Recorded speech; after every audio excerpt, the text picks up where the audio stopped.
Hi, everybody. My name is Dave Cover. I'm one of the pastors here at The Crossing. And this is Lester Woods. He's Bishop Lester Woods, one of the pastors over at Urban Empowerment. And we know each other because we've been getting together as pastors in Columbia, black, white, brown, pinkish hue, whatever. We've been getting together. And ever since the events in Ferguson, and we just realized something we just didn't quite realize as much before, at least when I say we, I mean us, the pastors here at The Crossing, how divided America still was in many ways racially, and so we decided to get together as pastors and figure out how can we, as churches, provide some sort of leadership in our community, because Christ really is, the gospel of Christ really is the only message that truly does unite people of all races. And how can we do that in our community and take the leadership of that as pastors of our churches? So we did the Unity service January of 2016, and then we've been getting together, we being, anywhere from 30 to 50 pastors of, again, black, white, brown, pinkish hue, have been getting together and on a Saturday morning and once every couple months. And working at just, first of all, building relationships with each other, getting to know each other. And then it progressed to having some trying to have honest conversations, and some of them uncomfortable conversations, frankly, and uncomfortable questions asked of each other, and sometimes the room gets heated, and in a good way, in a way that says, now we're getting into it, this is good. And Shay's over in the corner, sucking his thumb in a fetal position, trying to find a happy place. But it's an opportunity for us to have more substantive conversations. And, one of the things we decided to do was to read Benjamin Watson's book, Under Our Skin. So we read that, talked about it. Some of the churches are doing it in their churches. And we wanted to have this event tonight as sort of more of a church-wide follow-up to that effort. And so we're excited that you're here. And Lester, why don't you say some things as well? Yeah, hello everybody, first off. I want to echo what David said. I think God has already performed a miracle where if you get 30 to 50 pastors together in one room at the same time, it's a miracle already. Yeah, it's true. It's a miracle already. But we have had some tough conversations. They've been heated, but they've been good. Yeah. And I like that because we know that the scripture tells us that all things work together for the good to them that love God, to them who are called according to his purpose. So I think tonight is about purpose. Yeah. Tonight is about further discovery and continuing the conversation beyond the leadership, beyond the pastors. And so, we've worked through some very hard things, but we're getting to a place now where we're trying to find what do we do next? What do we do next? Not just what do we as pastors do next, and not just what do we as churches do next, but what do we as the city of Columbia, what do we do next to be the hands and the feet of the love of God? That's really where it lands, to be the hands and the feet of the love of God. And so tonight we have an opportunity to continue this conversation. We're excited about that, and I think you're going to really enjoy Benjamin Watson. And I want to thank Dave and The Crossing for bringing us all together one more time to further this discussion. So before Keith and Benjamin Watson come out, let's take a moment and watch this introductory video.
help me welcome Benjamin Watson. How you doing?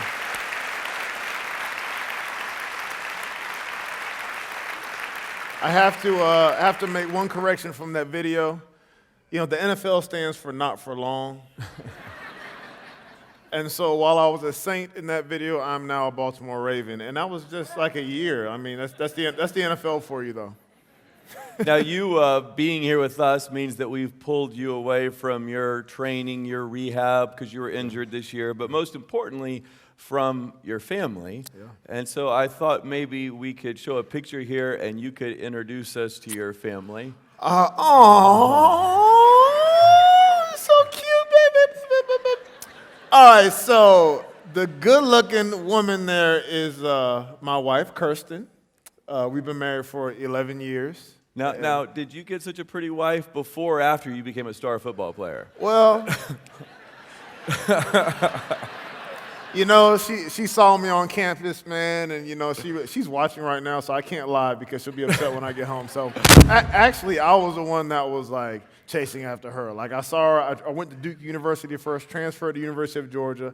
We were at one of those campus parties in the beginning of the year, and I saw this girl that was just, like, classy but pretty but, like, smart, and she was just, like she had a halo or something. I don't know.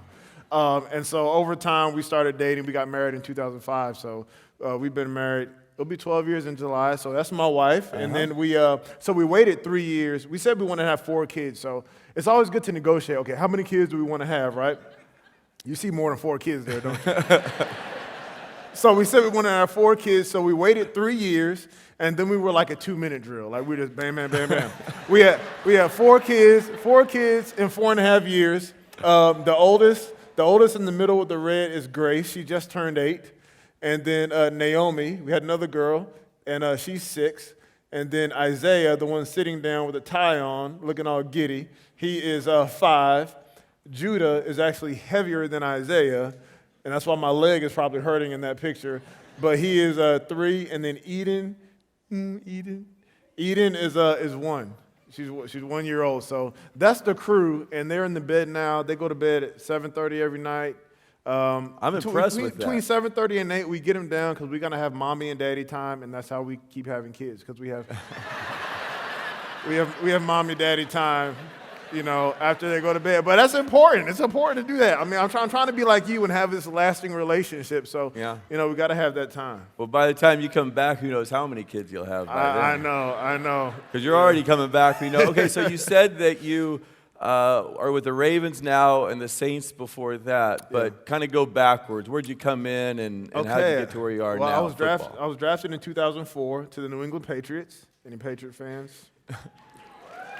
How about this? Any Patriot haters? It's amazing, never failed. People hate the Patriots. Yeah, it's unbelievable. It's because they're cheaters.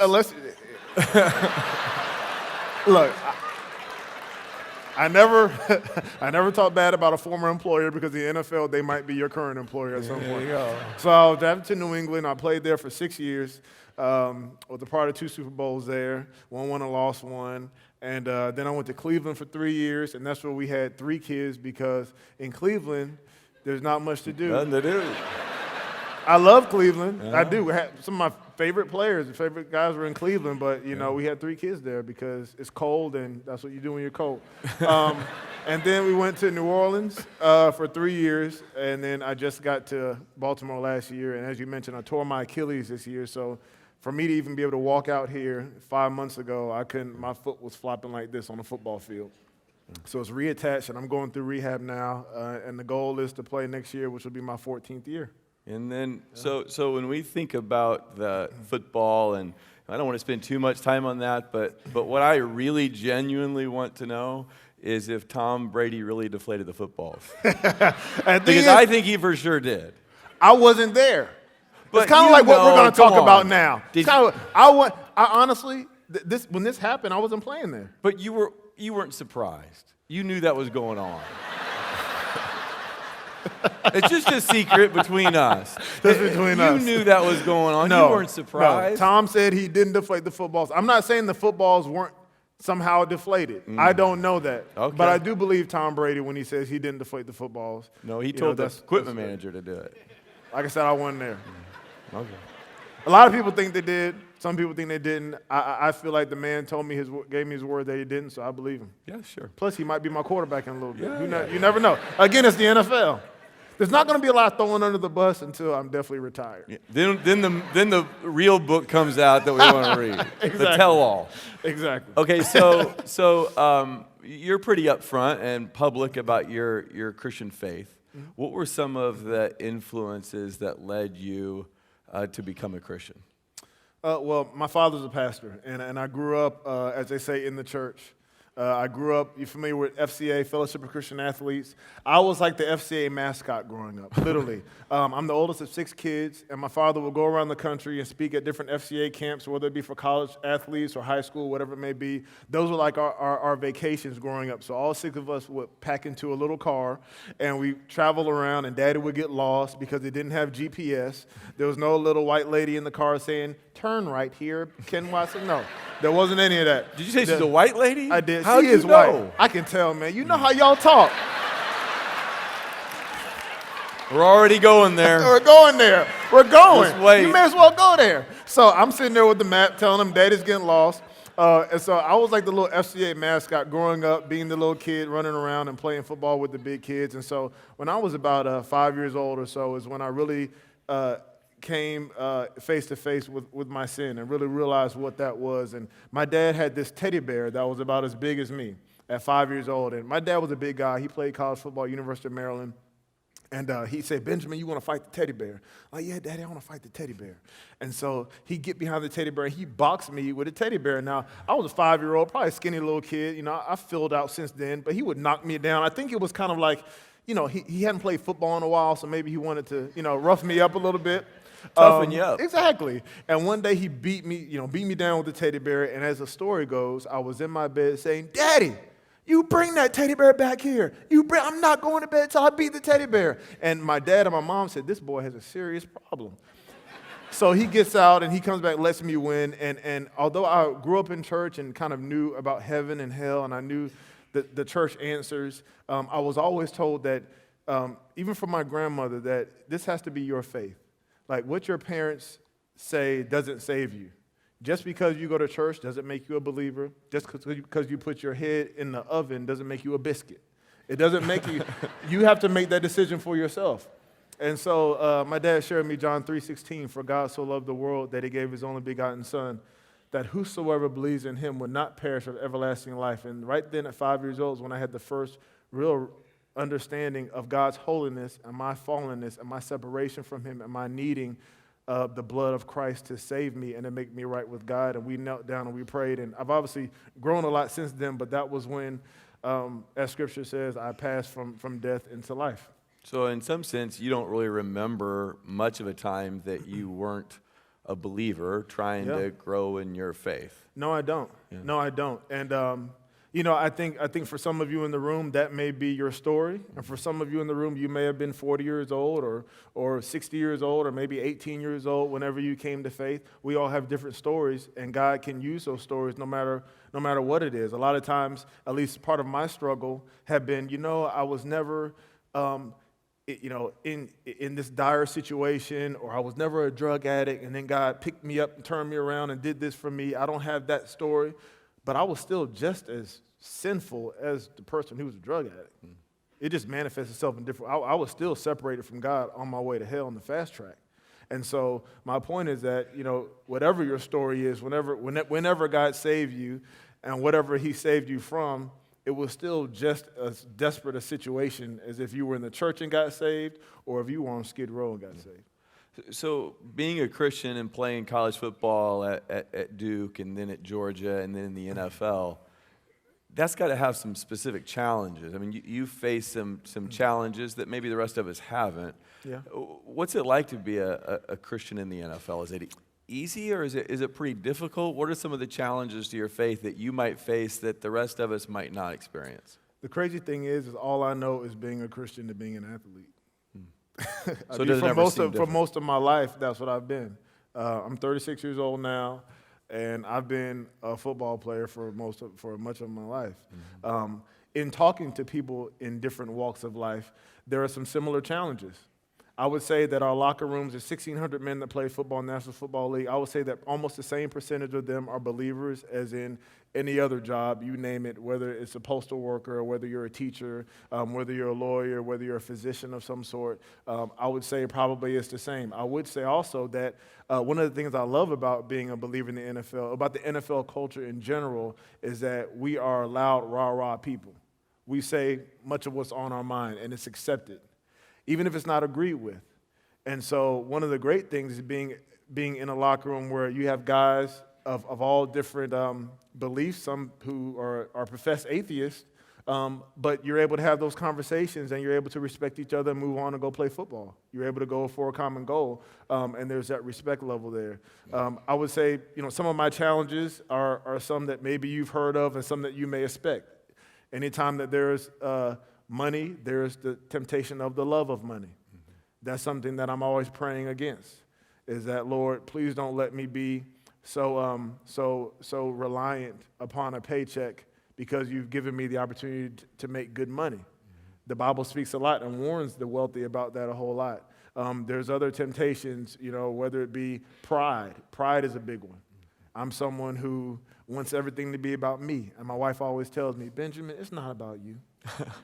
I thought it was just my wife that said that. Do they go to the same class? They go to the same school? I hear that all the time. I think all the wives get together. They do. Husbands have it hard. We definitely do. I agree. She tells me it's not about you, It's not about always what you want or what you think how things should go. Like it's not about your desires or you fulfilling all of your goals when it comes to athletics and accolades that you want and that you strive for. God can use whatever, and He wants you to be obedient to Him. So she's always reminded me of that. So, but pride is definitely something I think, especially in athletics, in anything, but in athletics, is something that you guard against. Well, it's really interesting because I think all of us can say that those are some of the same temptations that we face. That Exactly. There's really not that much of a difference of being a Christian in the NFL or being a pastor or The only thing is that our stuff is on TV. So if I go out here and screw up, y'all gonna hear about it. Okay, so let's go back to the Fergusons, 2014. You were playing a football game, a Monday night football game, when the grand jury verdict came out, I believe. Is that right? Yes. And that caused you to write a Facebook post that went viral. Tell us through that. What happened that evening? What happened at Ferguson that led you to think, I'm going to speak out in this way? So if you can remember 2014 and you remember that summer, really the 2 years prior to what happened not too far down the road from here in Ferguson, Missouri, you had different events such as the Eric Garner choking tragedy in New York. You had Trayvon Martin a couple years before that. The list goes on with these highly sensitized, racially charged events that media did a great job of putting in front of us repeatedly. But they garnered this sort of reaction from all of us and made us kind of pick a side when it came to policing or citizens or whatever it may be. And so there's already this heightened sense of awareness. And so we went to training camp in August. I was with the Saints, and we had training camp up in West Virginia, where it's a lot cooler than it is in New Orleans in the middle of July. And I remember coming back to my room and seeing in August what happened in Ferguson. With the killing of a young man. And obviously immediately there were sides taken, there was a narrative that was drawn, much of it we didn't know, but it kind of seemed to fit what was happening over the last couple of years. And so the time goes on, as you know, those types of those trials take a long time, and as time goes on, the pundits and the lawyers on Fox News and CNN are all talking about what they think the grand jury is going to decide, and we were playing a Monday night football game, and I remember it like yesterday. We knew that the grand jury was going to make a decision soon. We had a Monday night football game against, guess what team the Saints were playing? The Baltimore Ravens. Really? Like, how are we playing the team that I'm now on? Maybe they signed me because of I don't know. I don't know how God does funny stuff. But we were playing the Baltimore Ravens. We got beat down. They were a good football team that year. And afterwards, I saw my wife in the family area, and she said they made a decision in the Ferguson case. And I could tell that, looking at her face and what she had seen on social media, I knew that there was a reaction to it. And so I come home, and Monday night football games last until you get home about midnight if you're the home team. If you're the away team, it's even worse. So I get home, turn the TV on, and I see everything happening in Missouri. And I see people walking in the streets. I see some people crying, some people clapping, shouting. I see that it runs the gamut. And I had emotions too. As a father, as a husband, as a black man, as an American, thinking about everything that I had seen over the last couple years, but also just the weight of the historical context of what we were seeing. It was all on me at that time. And sometimes I write just to get my feelings out. I've written things before, but this time it was different. And I really felt compelled to say something, to weigh in. There's always the hesitation when you are in the public eye, when you represent an organization, when you represent your family. You want to say things the correct way. You want to be respectful of that. But I felt like there are certain times when we have to speak what God, I believe, is pushing us to say. But, Ferguson is personal here for a lot of people because we have people here who are from that area, from the surrounding communities. I know we have officers, highway patrolmen from our church who were part of the security in Ferguson, and we also have people here who were probably protesting that night. So when you're talking about Ferguson here with this group of people, it's personal. It's pretty deeply felt. Yeah. And what I wanted you to do in the beginning of this book, because you turned that blog post into a book called Under Our Skin. By the way, there are some books out in the foyer, and if you'd like to buy a book, they're only taking cash tonight, but if you want a book, you can buy one. I would encourage you to read it. I find it really insightful, really challenging. And we're not going to cover a lot of the book tonight. We'll refer to it a couple times, but not a lot. So I think it's worth getting and reading. And if we sell out of them, grab it off Amazon or wherever you'd like. But you turned that blog post into a book. And I just thought it'd be good if you would be willing to read that original Facebook post that you put out for us. Sure. You guys like stories? I didn't get to read to my kids tonight, so I guess I'll read to you guys here in Columbia, Missouri. At some point while I was playing or preparing to play on Monday Night Football, the news broke about the Ferguson decision. After trying to figure out how I felt, I decided to write it down. Here are my thoughts. I'm angry because the stories of injustice that have been passed down for generations seem to be continuing before our very eyes.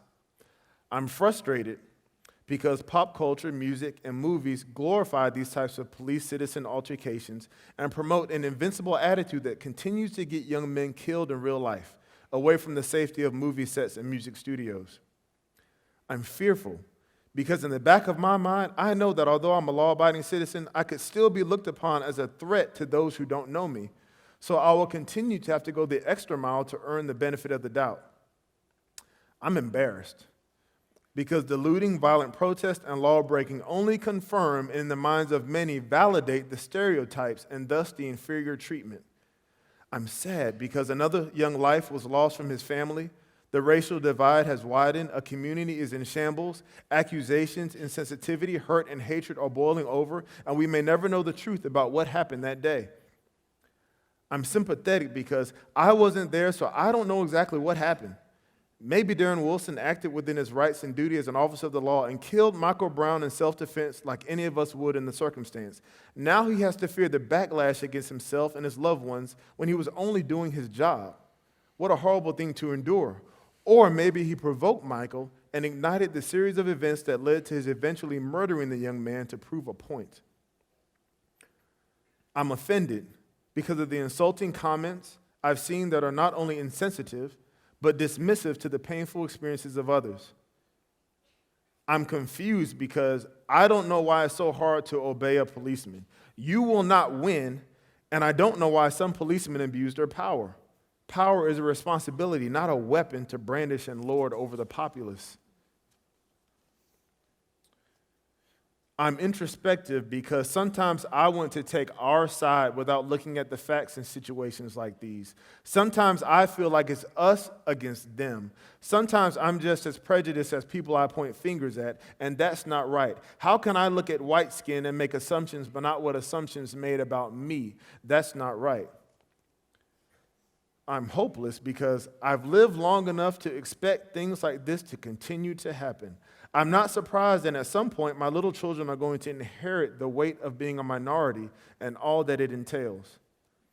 I'm hopeful because I know that while we still have race issues in America, we enjoy a much different normal than those of our parents and grandparents. I see it in my personal relationships with teammates, friends, and mentors, and it's a beautiful thing. I'm encouraged because ultimately the problem is not a skin problem, it is a sin problem. Sin is the reason we rebel against authority. Sin is the reason we abuse our authority. Sin is the reason we are racist, prejudiced, and lie to cover for our own. Sin is the reason we riot, loot, and burn. But I'm encouraged because God has provided a solution for sin through his son Jesus, and with it, a transformed heart and mind.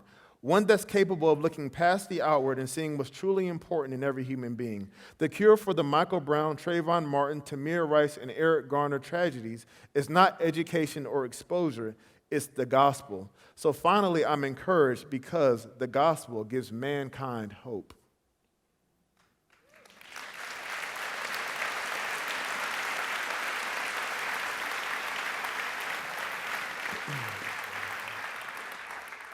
So one of the things that I appreciate, not just about the Facebook post that you read, but the whole book and the way you develop it, is that you're honest, you're straightforward, you don't pull punches, but you also see that there's another perspective. And in the book, you call it the both and. Can you unpack that a little bit? What do you mean by the both and? How's that helpful for us to see things that way? Well, the both and is simply the concept that two things can be true and we don't have to be in our corners. A lot of what happens now when things like this happen, we seem to be forced maybe by our interpersonal relationships, by the things we see on television. We feel pressure to get in one corner by the exit sign or to get in one corner back over here, and never to get in the middle. In fact, if you get in the middle, you're a traitor to your side.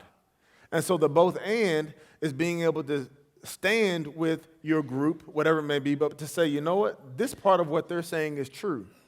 I have allegiance to what's true, not necessarily to my group think, not necessarily to what my mama told me or my friends think or what the color of my skin should lead me to believe. I want to know what's actually true. And so, for example, when it comes to the Michael Brown and Officer Wilson situation, can it be true that Michael shouldn't have stolen and he should have listened to the police officer? Yeah, it's true. He should have done those things. Can it also be true that he shouldn't have been shot that many times? Yeah, I think that's true as well. And so it's not absolving any side of guilt. And sometimes we feel like, if I believe this way, then I can't acknowledge that this is true as well. And that's not true. We're a lot of times we're manipulated by forces outside of us that deter us from any sort of understanding of what's really happening. And so if we can take that idea of both and saying that, you know what, two things can be true, then I think it will help us as we approach some of these topics that can be so polarizing. One of the things that you model well in that book is holding to your convictions, but trying to see things from another person's perspective. Yeah. And that's been really helpful for me just to think through, okay, I think this, I believe this, but what's it like to look at life through a black man's perspective? And of course, I'll never quite get that, but it's a good question for me to ask. Now you mentioned that we tend to kind of have groupthink. Yeah. So when you wrote this blog post or the Facebook post, and you wrote the book, have you gotten pushback from the African American community? No, they all love me. One of the hardest things is when it's hard to get pushback in anything you do. But yes, I have had some pushback. I've been called different names. If you want to see the names I've been called, you can look on my Facebook page after some things that I post. And some of them aren't very kind from the black community, because many people think that I'm in some way absolving white guilt. Or by saying that the deeper issue is sin, I'm saying that white people don't have a hand in this, and that's not what I'm saying at all. What I am saying is that there's a spiritual component that we all need dealt with, that we all have an issue with. We all need spiritual renewal, and we all need salvation at the root of it. Pride, prejudice, racism is merely a human manifestation of an issue that's deeper, and that issue is sin. Sin is the root of every ill that we see in our world. And so what I'm saying is that there is a deeper, much deeper root to what we see that is the tree that is racism, but I'm also saying that we got to deal with that tree. Mm-hmm.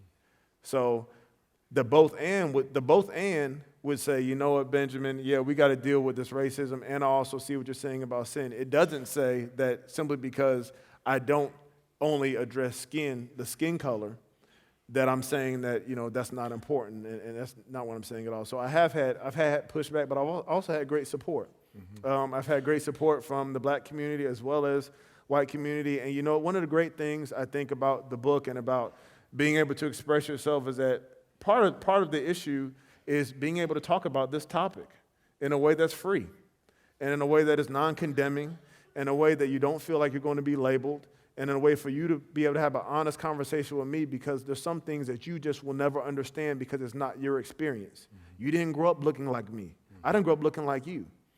And so... I wish I looked more like you. Well, I know.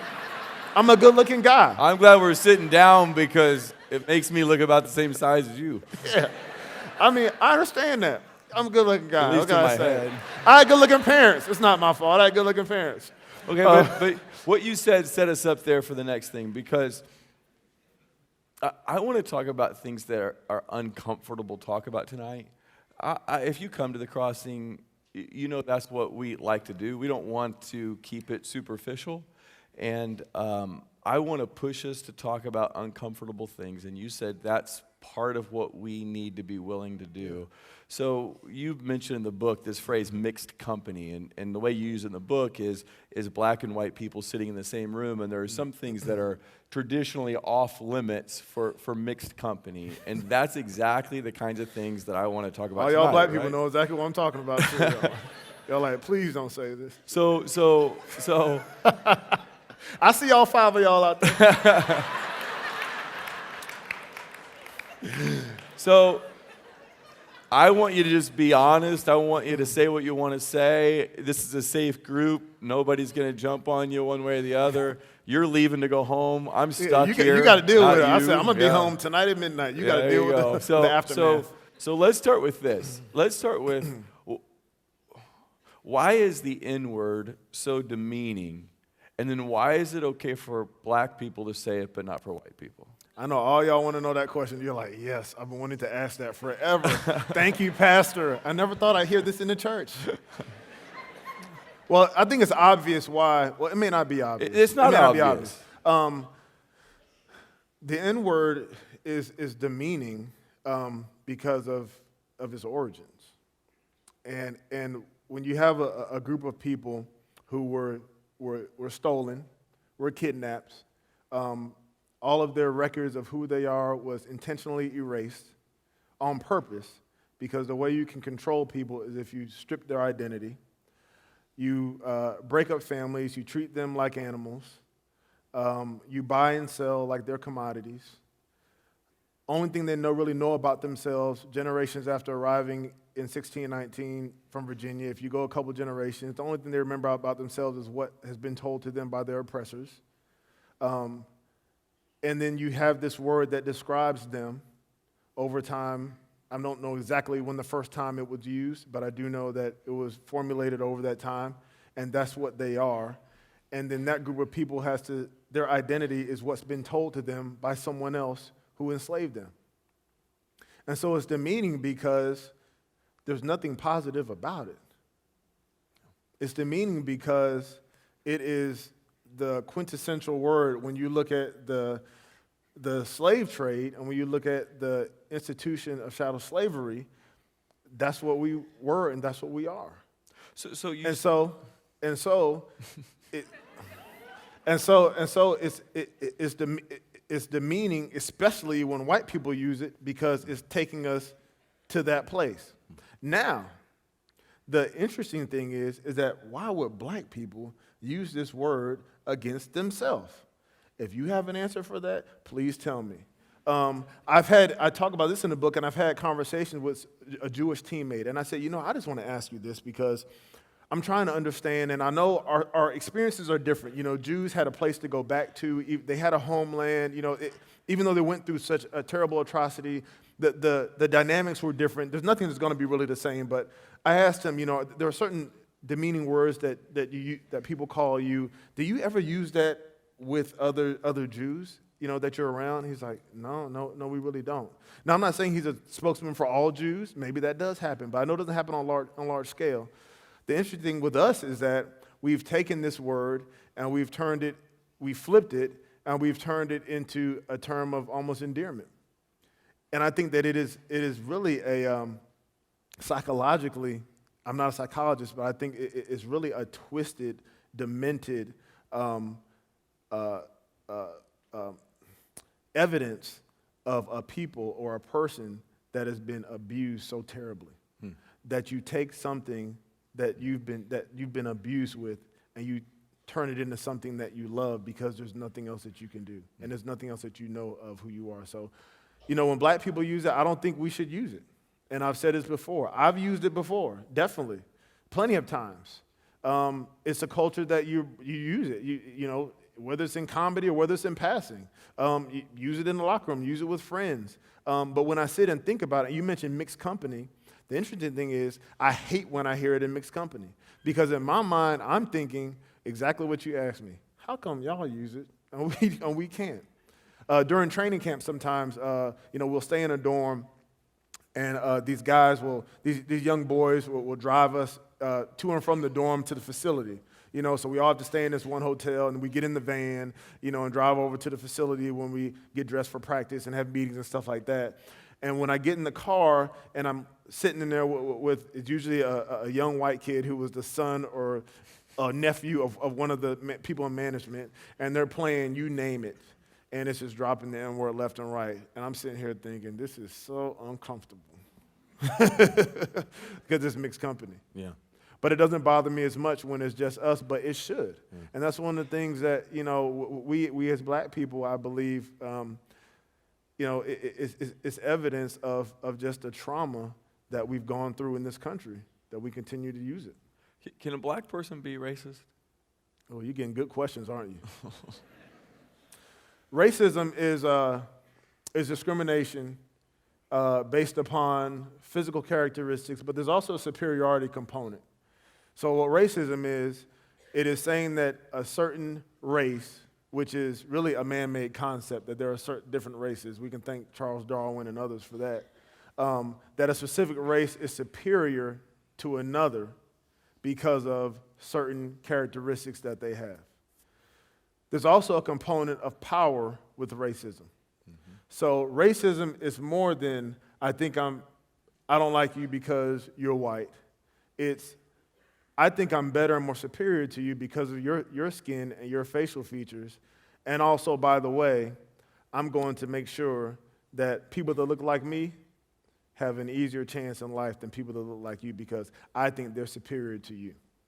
So with that definition, blacks on a whole don't have the political power to be racist. But on an individual level, we do have a power to carry out racist acts or to have racist or prejudiced thoughts. Racism is one of those concepts that's very complex. There's not even really, like if you look it up in the dictionary, there are a bunch of different definitions of it. But there's definitely an individual as well as a power complex component to it that black people on large scale in this country don't have and haven't ever had since we've been here. So it seems like you're, if I hear you right, and I might not, so feel free to push back if I get Sure. this wrong, but it seems like you're maybe saying prejudice is something that's in the human heart against another person, and anybody can be prejudiced. But when you start talking about racism, you start talking about power, and traditionally, I mean, of course, there are pockets of this, but traditionally, the black community hasn't had that power to exert. So can a black person have prejudice in their heart just like a white person? Well, of course. Of course. But it's not an institutional, systemic, structural power difference. It's not, and I will say that a black person can racism in the terms of superiority. Sure, there are black folks who think that they're superior because they're black. They have some superiority complex, the same way a white supremacist may, but they can't, in totality, affect anybody in this room when it comes to your employment or your educational opportunities or your wealth or criminal justice or anything like that, because they don't have the power to do so. Yeah. But they can, however, do a racist act. Right. Individually, of course. So here's another term that I hear thrown around that is, I think, at least in the conversations that I'm in, it's a term that people I hang out with are totally put off by, and that is the term white privilege. But let's I'd go. be put off by that too. I'm not gonna lie. Like if You I was are? white, if I was white and you said white privilege, I would be like, talk to the hand, shut up. I don't want to hear that junk. Like seriously, I'd be offended. Sure would be. But help us understand what white privilege is, or maybe you have a different perspective than what I've heard before. You really trying to get these. Do you want people to come to your church? Where are you? I know y'all got a building fund y'all raising money for. Like you might want these people to come back. White privilege is a relatively new term as far as the public goes, and so it's one of those terms that has been in academia for a while. But I think recently it's been one of those terms that has been put out in public, and people are reacting to it. And as I mentioned, I will react to it as well because if I'm white and you correct me as I'm wrong, if I'm white and I say white privilege, immediately I'm going to think, how am I privileged? My dad is looking for a job. How am I privileged? I grew up living check to check. How am I privileged? You're a professional athlete. You've got money. Meanwhile, my family is on welfare. How am I privileged? So let me jump in real quick because keep thinking what But you're we going to still say. want to talk about. Okay, Oh, no, we're going to keep talking about it, trust all right, me. But I just want to set it Let up me to get my remind- definition first. I want to just set remind up. everybody here and you is that back in the racial unrest here in Mizzou, on campus, there was one guy, and no need to mention names because the point isn't to draw attention to him, but he was a leader of a movement of African-American students, kind of the upfront face of the protest, and he did a hunger strike and all that. Well, then it kind of came out that his parents were very wealthy, and that he was had been able to be a student a long time, or the insinuations. I have no idea if this is true. He was able to stay in school a long time because he's got wealthy parents, and so people I know, me, are thinking, hey, why are you talking about white privilege? You come from wealth. I don't come from wealth like that. Yeah. So what I'm saying is you're exactly right. That's exactly the reaction that people have. So walk us through White folks have a good way of finding antidotes to take the pressure off themselves. Okay. Here we go. Go. So white. That's good. Let's go. So we can find anecdotes to take pressure off. What do you mean by that? Exactly. Well, I mean, this is the two black guys that their family's wealthy. So how are you talking about white privilege? Well, we're talking about on a whole, on a large scale. So white privilege, in my understanding, and again, I'm not a professional in this field. I know we have some academics in here, and maybe they can help me out. But white privilege is simply the idea that because of your skin color and because of our country, the United States, being a predominantly white country that was built for white people, you can look it up in the Constitution, Declaration of Independence. It was built for property owners, for white people in general. You have had opportunities historically that people, black, other minorities, have not had. And so it's the concept of, yes, okay, now the playing field is more even than it was, but if you had a 400-year head start, that's privilege. So if certain things, whether it be and not even tangible wealth, but maybe even the idea that you can be something. That is something that is relatively new in the black community as far as actually being able to be what you say you want to be. So even that intangible privilege is part of white privilege that white people enjoy by no fault of their own. You know, it's kind of like, and when I mentioned being defensive, if I was white and somebody said white privilege, it would be because the assumption is what you're saying to me is that I didn't work hard. And that's not what white privilege is saying. That's not saying you didn't work hard. That's not saying that your family may not have fallen on hard times. That's not saying that, that things have been unfair for you. You know, it's simply saying that the structure or the system has always been set up to benefit your interest and that you inherently benefit from that. And that's not a bad thing. That's not saying that you're racist or anything. But what a lot of white people hear, I think, and white people I've talked to, I don't have white ears if you didn't notice.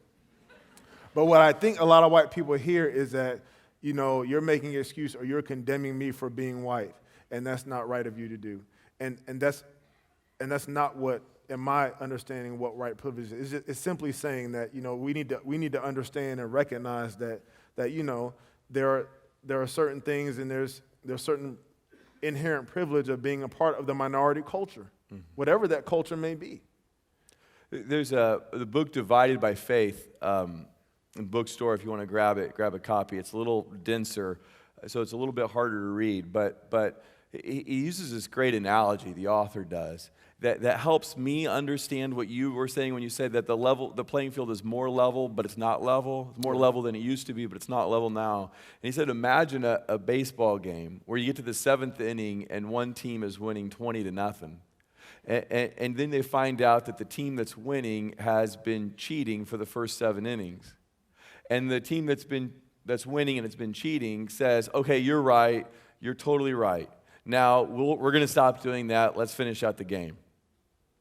And the team that's behind is like, well, I'm glad you admitted that you were cheating, but we can't just finish the game. I mean, you got this head start that we didn't have. Mm-hmm. And so I feel like a little bit, when I heard that, I was able to say, okay, so I understand how that the field is more level. It doesn't mean that African Americans haven't maybe got a disadvantaged start from white people. Does that make sense to you? It does. And so the important thing there with white privilege is, number one, if you're white, it's not to be guilty, feel guilty, unless you're actively enjoying and living in your privilege. That applies to some of you. Some of you actively continue to perpetuate the white privilege. You know, maybe you're a business owner, or maybe whatever you may be, you're in a position to keep this thing going. Then feel guilty. But don't feel inherently guilty just because you're white. And then on the other side, if you're not white, don't feel like you can't shoot for the stars and you can't do what you want to do and you have no control over your life trajectory because you're not white. And so the problem comes when those who aren't white feel like, well, since I'm not white and there's this thing called privilege, why do I even try? No, I don't teach my kids that. I teach my kids that it doesn't matter what the color of your skin is. I want you to attain whatever it is that you want to be. I want you to go to school. I want you to learn. I want you to be all that you want to be, whether it's a chiropractor like my one daughter wants to be, or whether it's a ballerina like my other daughter, or a doctor like their uncle is. They want to be doctors. I want you to be those things. I don't want you to succumb to what, you know, the overarching theme is in this country. And then if you're white, again, it's just being aware of it, but it's not feeling guilty for the privilege that you've inherited. But it is the first step in understanding and entering into this conversation is first being aware of the atmosphere that is present in this country. Okay, so in one of the stories in the book, you talk about a friend, I think you describe him as a friend, named Chris, who you have some pretty blunt conversations with. And Chris has a bit of a chip on his shoulder. Yeah. Is that a fair way to say it? Can you tell us Yeah. why Chris has that chip on his shoulder and what you dialogued with him about? Well, Chris is a friend, white friend. We were in a business venture together, and he's a bit older than me. He's in his, I want to say 50s, but he has a kid that was going to college, didn't get accepted to college, even though he had really good grades. And part of the reason why he believed it was happening was because of certain minority quotas, and he felt like his child was being overlooked because maybe some kid who was black or some other ethnicity got the kid's spot, even though his kid deserved it. And he automatically assumed that kid had worse grades that got his son's spot. And we have these conversations saying, you know what, maybe the kid had good grades. You know, it's not necessarily the case, but the narrative is that, okay, these kids that are black that can't achieve, they're just getting these spots from these white kids. In his job, he feel like he was overlooked for certain promotions because of a diversity initiative. And that's a real feeling. I'm looking at this room full of people, and I know some of you have felt that before, that because of diversity, you now feel there's something called reverse discrimination going on. And so that's what Chris feels, and we're able to have these conversations where I kind of push back on him and say, hold on a minute, just because you feel this way doesn't necessarily mean that these other people weren't deserving. Yeah.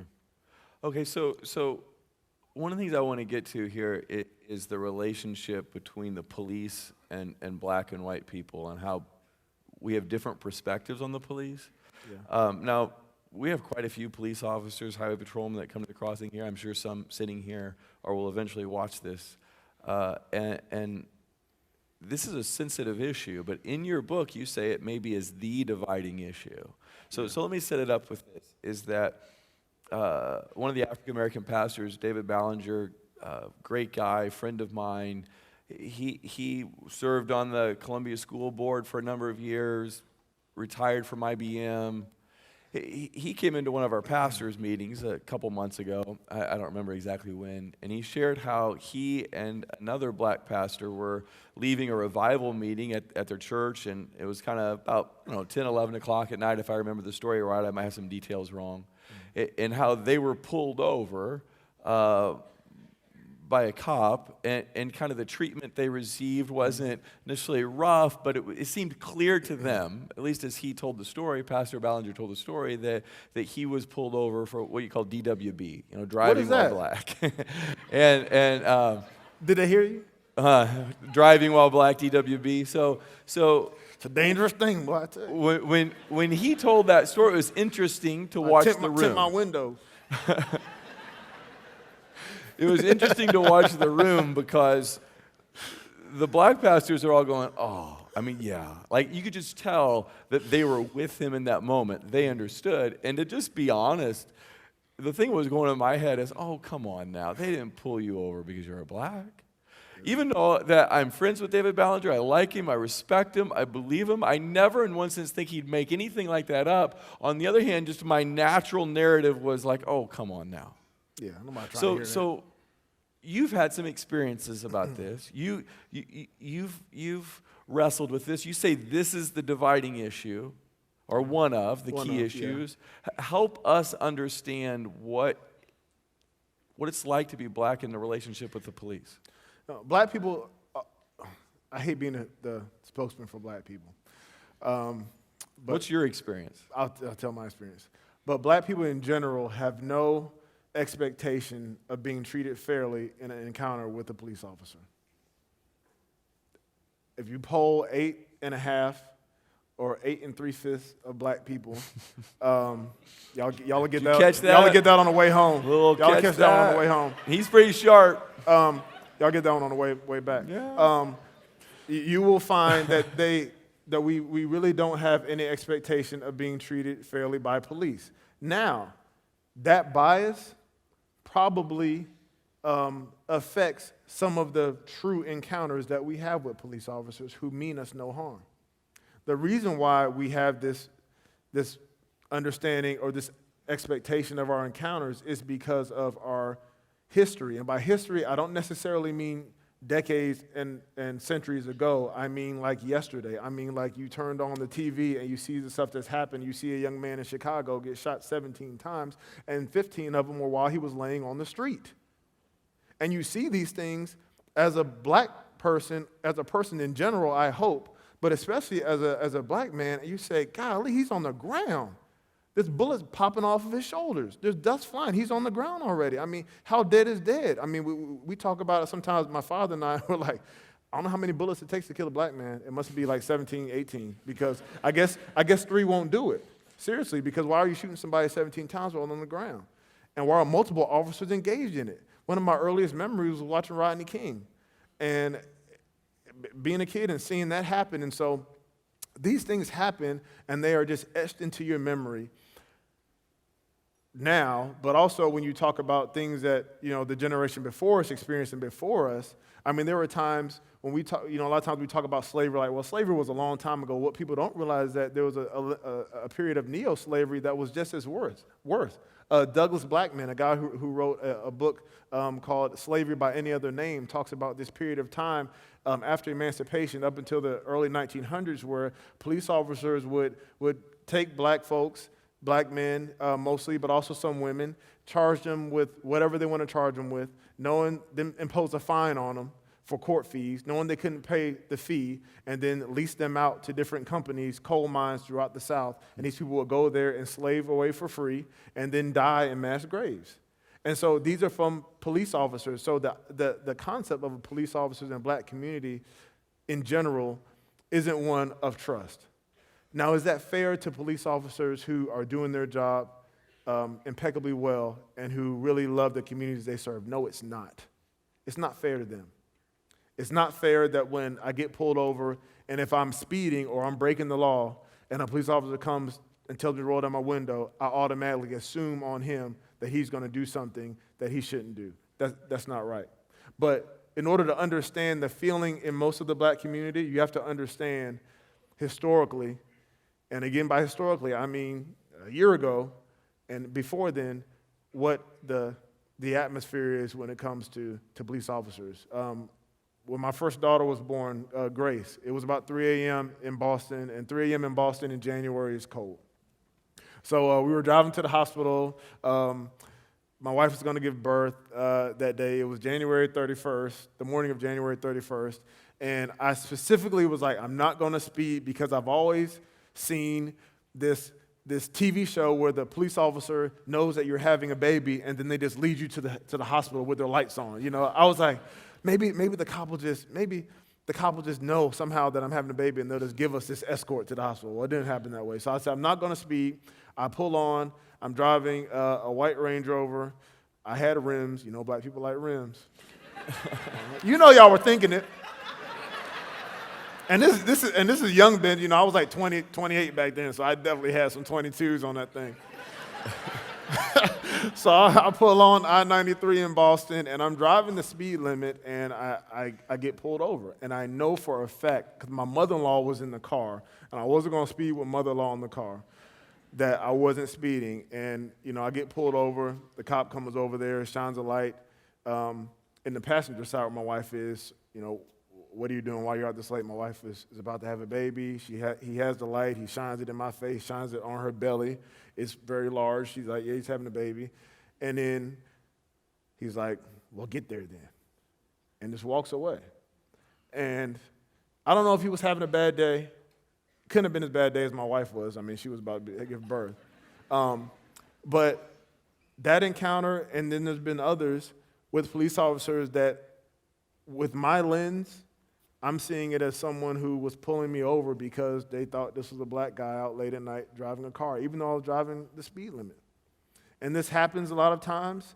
And then obviously there are more times than not when the people deserve to be pulled over by police officers. The sad thing though, and the thing that we have to guard against is, and as much as I love media, I may be working in media someday, but media does an incredible job of putting in our face things that are controversial to elicit a certain response. And so we can't, as a people, even as black people, think that every single encounter with a police officer ends the way Laquan McDonald did, getting shot 17 times, because that's simply not true, even though that's what we see a lot of. But at the same time, if that happens even once, then it should be something that we should all be upset about. So stay on that topic for a second. We've heard about how black parents feel like they need to have the talk with their black kids. Maybe when they're getting ready to hit the teenage years. I guess it depends on the family and when they choose to have it. Sometimes to a white person that sounds a little bit overly dramatic. Like, we got to have the talk. It does, doesn't it? Like, you know, do you think you're going to have that talk with your kids? Have you already had it? What do you expect to say? Why do you think that's important? We've already had somewhat of a talk. I would imagine that a lot of people in this room, especially with some of the things that have happened over the last few years, have lamented the fact that they're having little black boys who are cute now. Cute as, I mean, you saw them, cute little boys. But they're going to grow up probably to be over 6 feet tall. And if they're anything like their dad, they're going to have a little bit of muscles, you know. And they may look threatening. And there's going to be a transition that happens between when they're cute little kids to when they become possibly a threat. And it happens to them with people looking at them before they realize what they look like. And so I was talking actually to Megyn Kelly one time on an interview. Ooh, and I name was dropping, saying, aren't we? Yeah. Yeah. And I was saying, yeah. I'm better looking than her, though. Yeah, you are. She's nicer, though. She's nicer. But I was talking to her on an interview, and I said that, you know what? And she pushed back on me on this, like I would expect you to as well. But I just said that, you know, I'm looked upon as a criminal whether I've committed an act or not.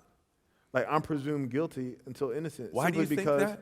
Simply, why do I think that? Yeah. Because of everything we just said. Yeah, okay. And that's part of the talk. The talk is you know, it's not even a talk. It's a series of talks.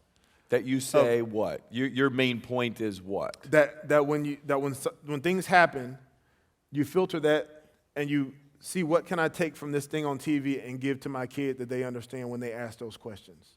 So it's not forced upon them, but there's going to be a time when my daughter walks in and sees what happens on TV with a guy in a chokehold and says, "What's going on?" And you explain what's happening in non-racial terms. This man, they think he did something. He did do something. He was selling things illegally, and he won't stop, so the police officers are taking him down. Then a little while later, that same conversation comes back, and something else happens, and the daughter notices the color of the guy's skin and the other person's skin. And you can sense that as a parent. And so it's almost something that, I mean, one thing my dad and many parents have said this before. Even a police captain in Cincinnati, I was reading something that he wrote, and he was saying, and it resonated with me because he said that you always want your kids to come home. And you know what's happening out there. And so your goal is to get your kids home. And you know that when your kid goes out there, especially if he's a young man, that there are certain people that are going to squeeze first, and they're going to ask questions later. And that's the reality of it. And what kills me is that we see these videos that happen all the time, and I'm not saying it doesn't happen, but I look for videos that can support the other side. I want to find videos where a white guy jumps out of his car when a cop stops him, like Walter Scott in North Charleston, South Carolina, a 50-something-year-old white guy, and he jumps out and starts running from the police officer, very slowly, I might add. And then the police officer shoots him in the back 6 times. Mm-hmm. Not that I want to see a white person get shot. I just want to know, does it happen? Mm. Or am I crazy? Why does it seem like I'm always seeing these videos? Do the other videos get erased? Or is there really an issue here with is it really unfair? Mm-hmm. You know, is it really not right? You know, and so that's the struggle. Yeah. If you can tell. Yeah. No, I appreciate your passion in giving your kids and growing up. I can see why it would be an emotional issue. You want them to come home, and every parent can identify with that. But the one thing also with the talk is that we teach our children that they need forgiveness as much as anybody else. Because while they may be black, people may consider them to be privileged. People may not like them because their father is a football player, whatever it is, and they think that they have some good life or whatever it is. And they do have a good life. They going to Disney World next week. You know how many times I went to Disney World growing up? Like 0, maybe once. They 8 years old and been 3 times already. Y'all are privileged. Y'all some brats. That's what I tell my kids. Y'all, I can't stand y'all. I would hate y'all if I was a kid.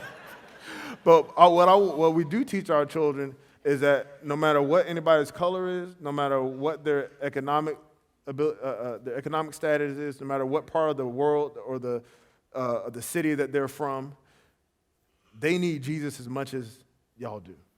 Y'all have fallen short, and how dare you ever think that you're better than anybody else because of how God created you to look, or maybe the abilities that he's given you to dance or to play soccer or whatever it may be, or your intellect. You're not more superior than anybody because you need the grace of God as much as your neighbor does. And so what we're trying to do is to infuse them with a correct view of themselves, one that is not one of superiority, but also one that's not of inferiority.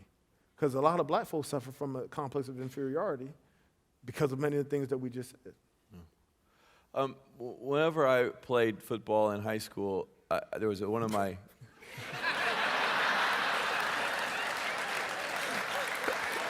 I was an offensive lineman. What are you about a buck 80? State champions. Yeah. Yeah. No, but the guy I talk about in my friend, he was 180. He Yeah. played offensive lineman. He was a guard. Yeah. Could move, man. He was a was a guard. cut blocking machine. Yeah. He won't hit nobody high, but he cut you. Sounds like my brother from another mother. One of the guys on my football team was named Leroy Robinson, and I always remember he unfortunately, when we were playing football together, and I wasn't like good friends with him, but we were all kind of friends on the same team, and he died, and he died from siphoning gas, which I didn't even know was a thing, but I guess they were siphoning gas out of a tank, and I guess stealing it. That's not the point, though. The point is that some of the guys on the team, we went to his funeral, and it was the first time I'd ever been in a black church. I wasn't a Christian at the time. I didn't even know there's such a thing as a black church, but we were the only white people. It was a part of Jefferson City, where I was from, that I had never been to. You know, Jefferson City is pretty small, but it was a part that I'd never been to. And we were in a church, and we were the only white people there. And I just remember feeling like really out of place. Like, do I belong here? Should I be here? Or am I interrupting something that I shouldn't be at? Kind of like how I feel right now. Well, that's kind of my point, is that you know, in 1960, Dr. King appears on Meet the Press, and I'm sure he said this line other places, but he refers to the Sunday morning at 11 o'clock as the most segregated hour in America. That was in 1960, and I'm sure that you could say the same thing about today. And yet, the pastors at churches that are predominantly African American are much like us, pastors of a church that are predominantly white, that none of us want to be known by the color of the people who come. We just want to be churches, pastors, God's people.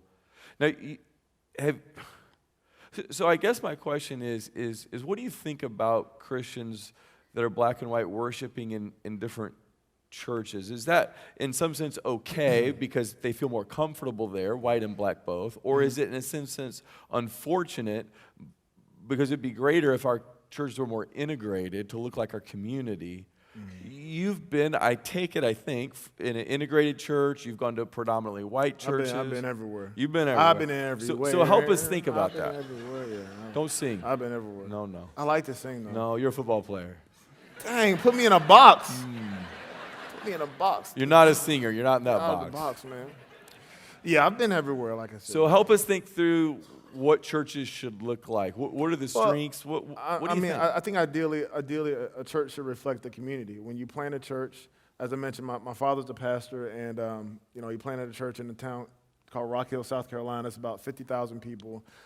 His church is diverse ethnically it is. It kind of reflects much of the community. I think that, there's an issue if you've got like an all-white church in the middle of a black community, which you will never see. But what I'm saying is, it's great to have the church reflect the people that live around where the church is. Now, I don't like forced integration of churches, because that has problems in and of itself. That's simply for show. And if we're honest, white people make up 67% or so of the population of the United States. Black people make up 13%. So it's actually impossible for every church to be totally mixed. Like, we have this idea of like everything should be 50-50. Well, America's not 50-50. So let's be real. No, we don't need, I've heard people say, if I see 5 commercials with all white people, I need to see 5 commercials with all black people. I mean, that's kind of extreme, but if you look at the demographics of our country, that doesn't even make logical sense. And so it's great if the church reflects the community, but more important than that is the heart of the people in the church. So if I go to a church in Montana, and the only reason I know this is because I was there like last year, and I think Montana has, you can correct me if I'm wrong, but it's like 1.7% black people, something like that. Like, I wouldn't expect to see a church with, 50 black people and 50 white people, right? I would expect to see a church that reflects that community. But I could expect that church to be able to be joined with a church that's multi-ethnic and not have a problem with it because their hearts are in the right place of accepting people who don't look like them. That's really And good. so what's more important than the faces that you see is the hearts that you can't see.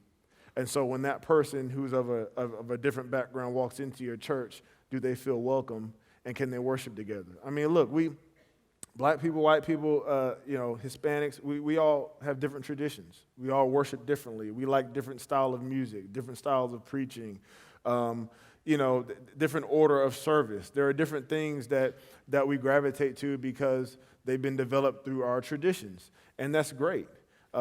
It doesn't make you a racist if you like to go to a church that worships a certain kind of way and it happens to be mostly white people. That doesn't make you racist. But what does, there is a problem, though, is when a pastor gets up in front of an all-white community and starts preaching about diversity and preaching about those things, and maybe he hires a black musician or a black pastor, and then all of a sudden you've got 2, 3, 4, 5, 6, 80 black people that start mingling into your church, and then you have a problem with it, then there's an issue.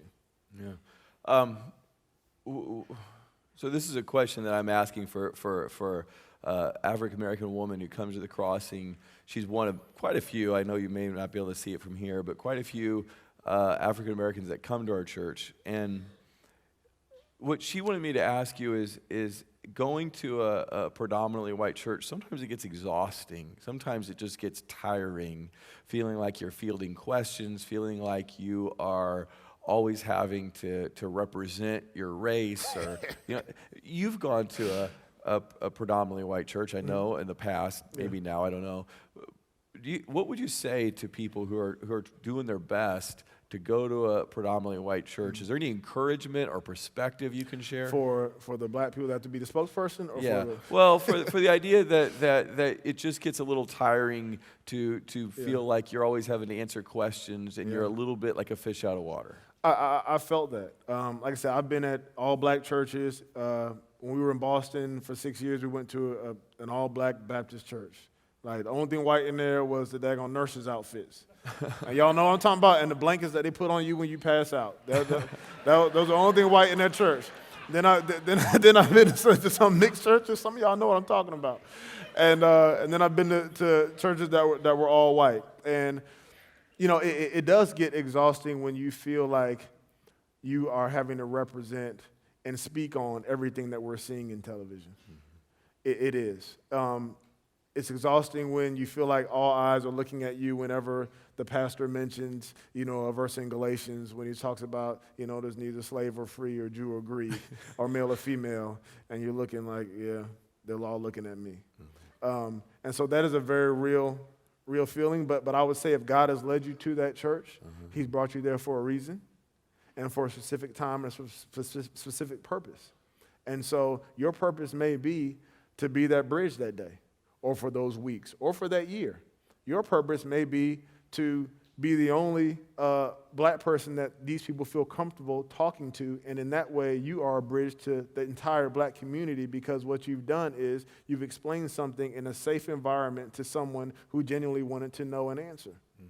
And more importantly, if it is a church that is preaching the word of God, and a church where you are growing and being fed, and that's where you're supposed to be, then stay your butt there, because that's where you're supposed to be. We were in New Orleans. We were in a predominantly white church in New Orleans.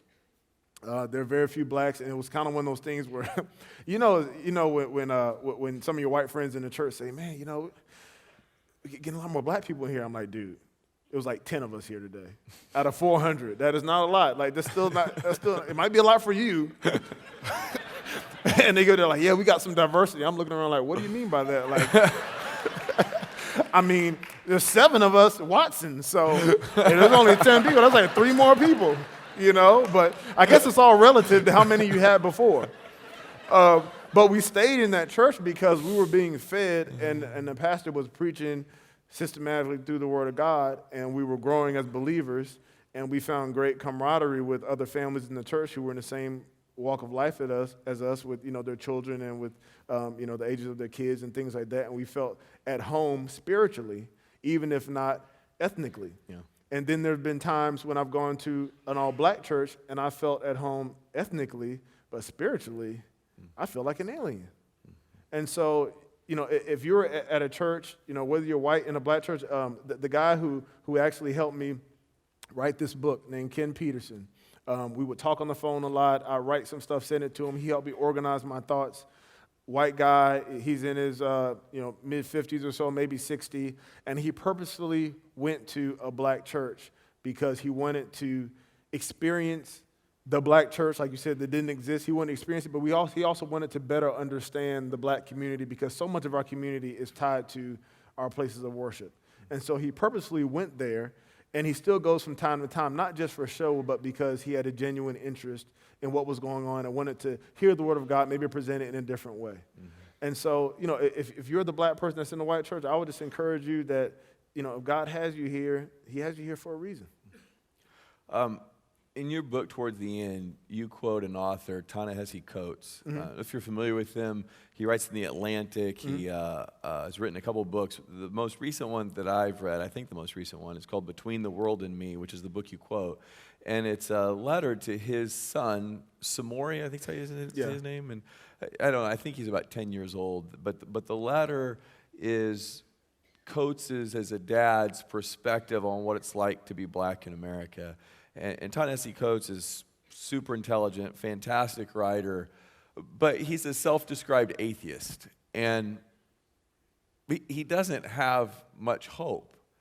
And I think wherever we are spiritually, I think there's a sense in which it's easy to feel hopeless about things. It doesn't feel like much progress has been made. It feels like we're stuck. It feels like we don't know what to do next.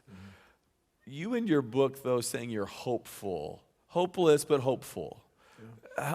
How come Ta-Nehisi Coates is pessimistic? You're optimistic. Yeah. He's pessimistic, but you're full of hope. Why? What's the difference? Well, I have before I said hopeful, I said hopeless. And I think part of the roller coaster you go on when it comes to this topic specifically is that it is a roller coaster of emotions. And one day you may be super angry. Don't call me. My white friend calls me. I'm like, I don't want to talk to you. Not today. Not today. I don't want to talk about it. Not today. Then some days you may feel introspective or sympathetic. Some days you may really feel hopeful and disgusted because something may have happened in your personal experience that has left you feeling that way. And then there are times when you get in groups like this, or the group like we met earlier with, I'm not sure what you call it, but there's a group of pastors locally that meet together, and I had the great opportunity of sitting with them a few minutes before I came in here, of pastors from a few different denominations, a few different backgrounds, some black, white, even people that are leaders in this city, and they make it a point to come together to try to have some sort of understanding and try to break down some of the barriers and try to have some ugly, tough, tearful conversations about how they view race, life, the election, you name it, but they want to try to do life together. And so those times when I see things like that, that's hopeful. When I have conversations with a friend of mine in New Orleans who was kind of my prayer partner when we were there, and we would sit upstairs, and this is like a week before Ferguson happened, and we were sitting upstairs in his room, in his den, like praying one morning. We tried to do it, once a week, but it might be every other week, whatever it may be, but we would get together, and we have those conversations, and that makes me hopeful.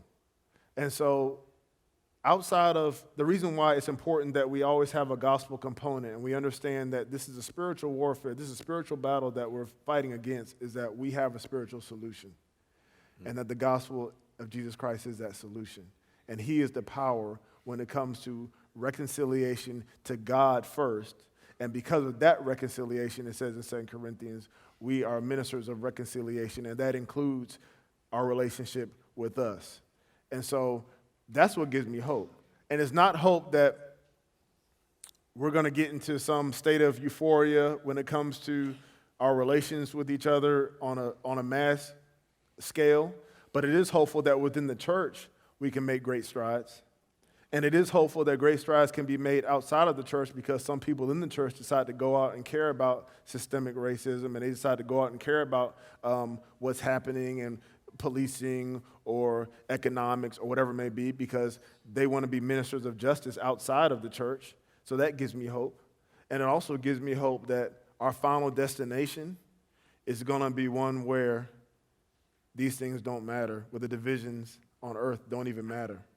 Because when God ushers in his kingdom, none of this stuff that we're worried about on earth with black, white, Chinese, whatever it is going to matter at all. So there's a far-off hope in the distance. And then there's also a hope that one by one, God can change our hearts, open our eyes, and make our feet start working to get this thing together.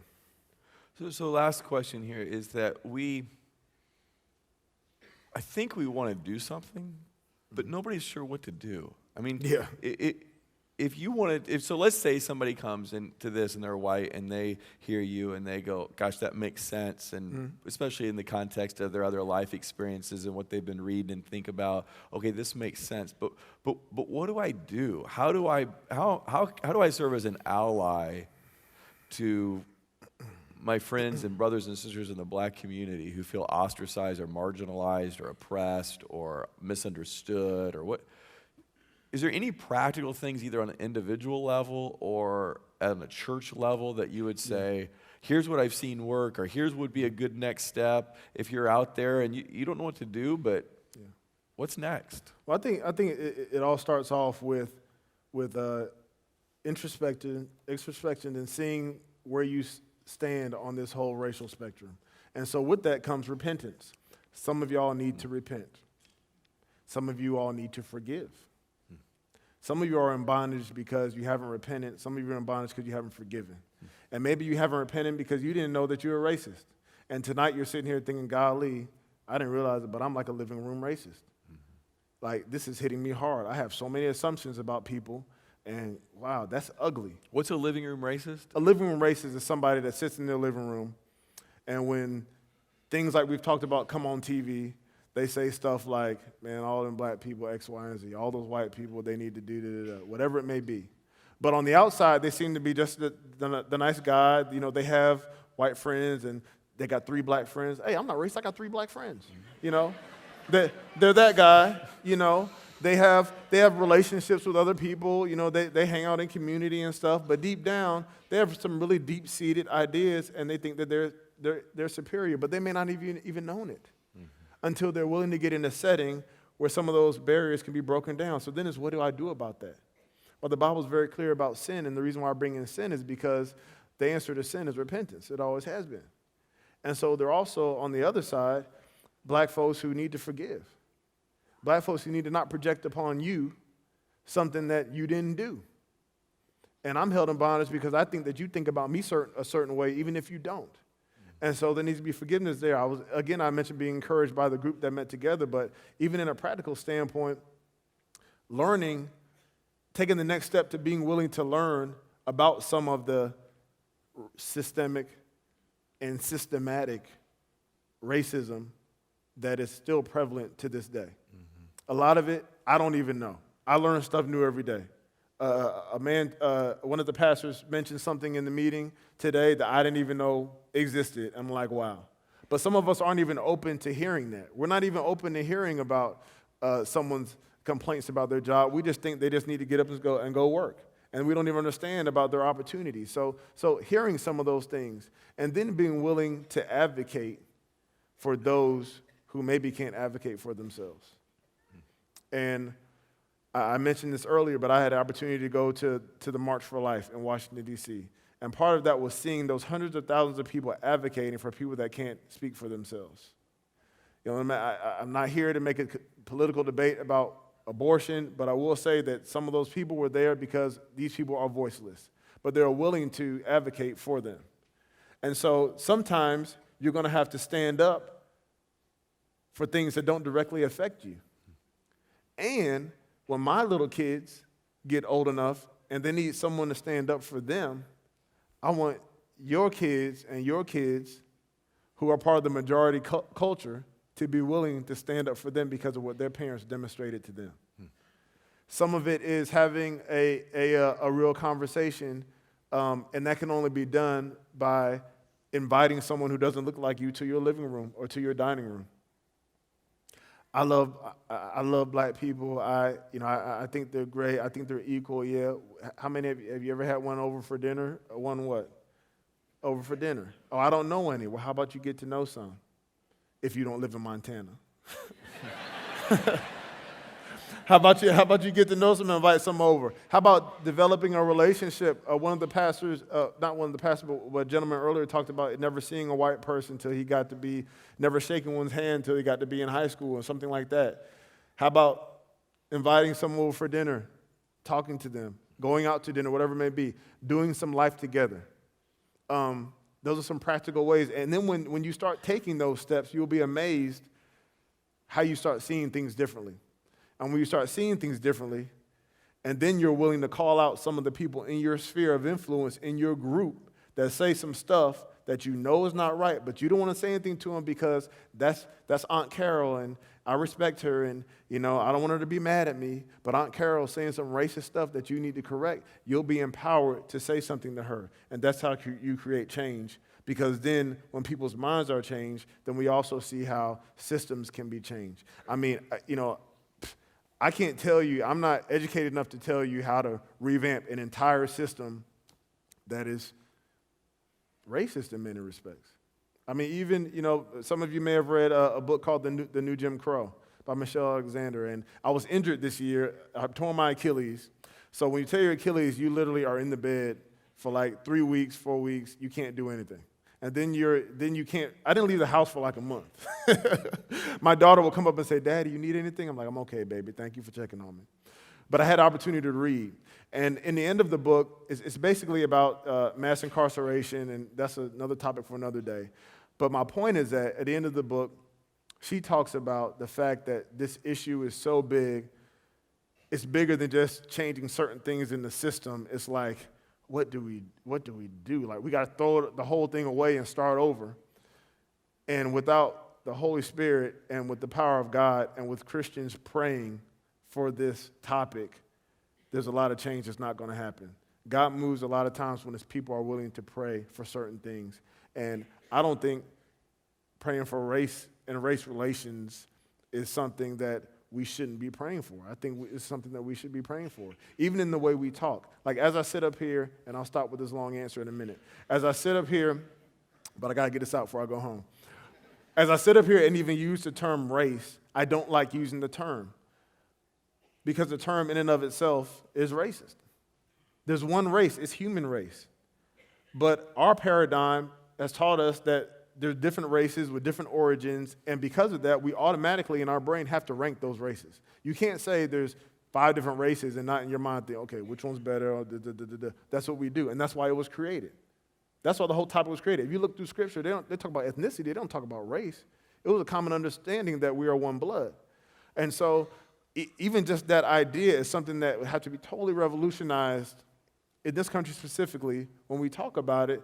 And even as I say the term, I'm like, can I just use a different term? But I don't know what to say to make people understand me. So I say all that to say, if you're a believer, this is something you need to pray and ask God what he wants you to do specifically and to open doors for you to make a difference and then to give you the courage to stand up and to say things that need to be said that may not always be popular. Do you realize how fortunate we are? Yeah.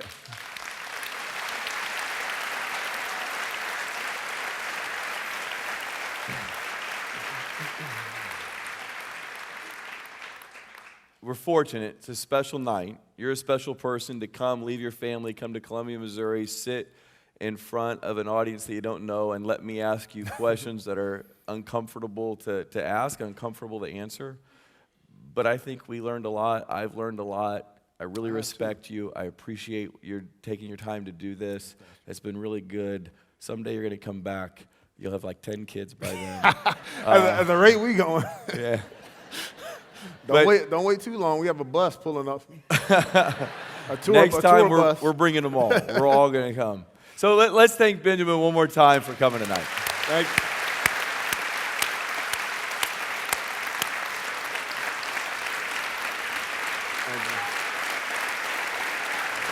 Thank you. Thanks, man. Appreciate it, I brother. really appreciate it. Thank you, man. You want to head out, you can. Thank you.